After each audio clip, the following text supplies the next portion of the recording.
Hi කොහමද? මෙන්න මේ වගේ රසම රස වටලප්පමක් හදන විදිය බලමුද? මුලින්ම පෑන් එකට මෙන්න මේ වගේ සීනි හැඳි 3ක් විතර දාලා ඒක හොඳට කැරමල් වෙන්න දෙන්න. මේ වැඩේ කරන්න ඕනේ අඩු ගින්දරේ.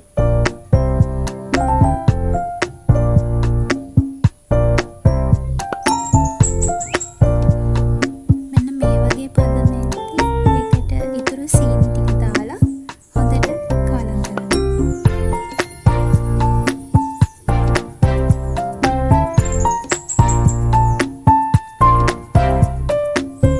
මේක හොඳින් කාලම් වුණාට පස්සේ ඒකට අපි පොල් කිරි දාන්න ඕනේ.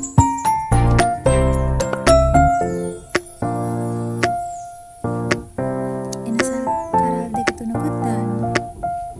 දැන් හොඳින් කාලම් කරලා අඩු ගින්දරේ හොඳට හැඳි ගන්න. ඊට පස්සේ ලිප ඔෆ් කරලා ඒක ටිකක් නිවෙන්න තියන්න.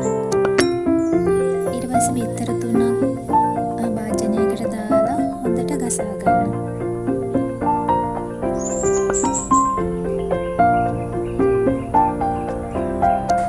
පැණිලා බිංදු දෙක තුනකුත් දාන්න ඕනේ. එතකොට තවත් රසයි.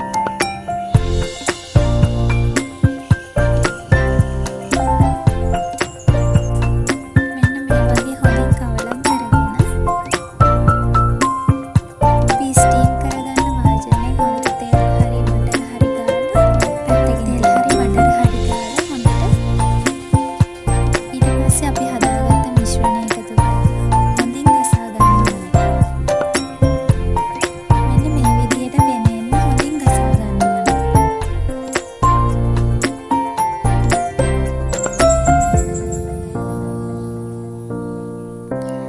පසුව අපි කලින් සූදානම් කරගත්තු භාජනයට මේ මිශ්‍රණය දාන්න.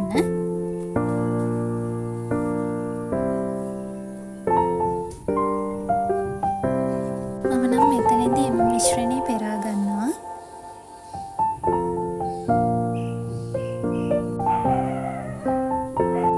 ඊට පසුව භාජනය හොඳින් සීල් වෙන්න වහගෙන අපි මේක ස්ටීම් කරගන්න ඕනේ.